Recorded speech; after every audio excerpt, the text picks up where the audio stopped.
I collected all of the power stars, but stuff still happened. So what's up? Sokka must have made an arrowhead back in the Bronze Age.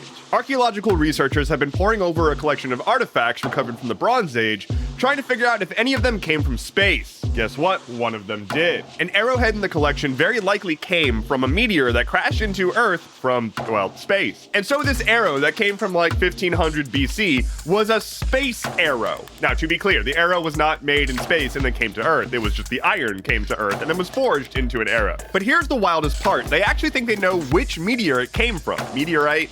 Whatever. Because they're way smarter than I am, they're able to actually look at the composition of the arrowhead and they can match it to a known meteor/meteorite, whichever one, that landed in modern day Estonia. It didn't land in modern day, but it landed the area that it landed. You get what I mean. Apparently, it kind of like went like kaboom on Earth and it made a crater. And then it had a whole bunch of like pieces of it fractured off from the kaboom and it landed all over the place. And people came by and they're like, that's some good metal. And then they turned it into arrowheads and shot each other. And now I'm talking about it. Pretty amazing. Moving on. Let's talk about the labor implications of shaking it off. So you're probably aware that Taylor Swift is on tour. And you might have even heard that Taylor Swift is like bringing massive economic windfall to wherever she plays. But now there's a bit of a mess because hotel workers in LA are currently on strike, asking for better pay so that they're able to afford living anywhere closer to work and have shorter commutes. A lot of them are paid very poorly and have to commute very far just to work instead of, you know, being able to live in the area that they work in. You know, that thing that you should be able to do. But LA is a tour stop for your girl. And so local officials are now writing to Taylor asking her to postpone her show there to stand in solidarity with the striking workers. Notably, a lot of the hotels affected by this strike are the hotels around the LA airport. So it's gonna be a mess. I have absolutely no expectations that Taylor would actually postpone a show in LA. Like, the sheer logistics of the matter, I just don't see it happening. But maybe, possibly, perhaps, may chance. Disclaimer, I know virtually nothing about Lizzo, but here's what I've gathered. So a lawsuit has been filed against Lizzo, a super popular singer-songwriter artist in general, who's also known for body positivity messaging, being plus size herself. The lawsuit was brought to her from former dancers who allege a very hostile work environment, sexual assault/harassment, and like pushing her religion on them, and a whole bunch of other just really gross stuff. I don't want to get into the specifics of it because it's fairly triggering and just really graphic in general, and largely just summarizes to, yikes, she ain't good. Lizzo has responded by posting to her Instagram with a message that largely summarizes to, nuh-uh. The message starts by saying these are false allegations. It goes on to then say that these dancers are liars, and then goes on to say that she's just passionate and very openly sexual, which doesn't really help her case here. It's not a good post. It's not a good deflection. It's not a good apology. It's not owning up to anything. It's not really doing anything besides saying, nah, because on one side we have multiple women with matching stories coming out against a person of extreme wealth, power, and influence. And on the other side, we have the person with the extreme wealth, power, and influence saying, nope. And so here's the thing. I have like no prior conception of Lizzo. I know a lot of people really like her. I'm just like not tuned in to most modern music right now. But like what I see here is people who have been potentially abused saying, hey, we've been abused, and the potential abuser being a person of wealth and power and status comparatively. Anyway, turns out working from home is good for the economy.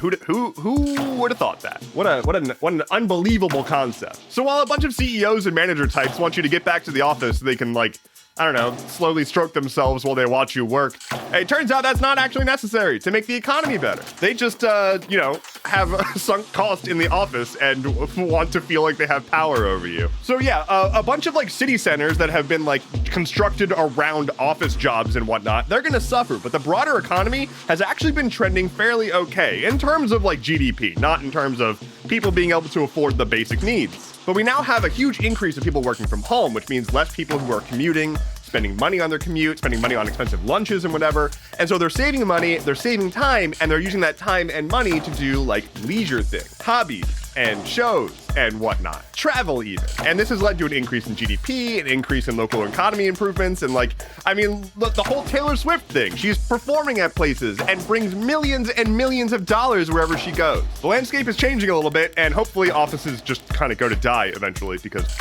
office jobs are literal hell. Pardon my horrible pronunciation, but I'm going to try. Today, in 1755, was the birthday of Nikola Jacques Conte. He was a French author and an inventor and engineer and a whole bunch of different stuff.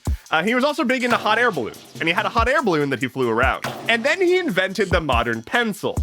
What a guy. He contains multitudes. Oh, he was also a painter and was in the army. This guy, lightning round. There's been a lot of excitement around the JWST potentially identifying a bunch of new black holes we didn't know existed before.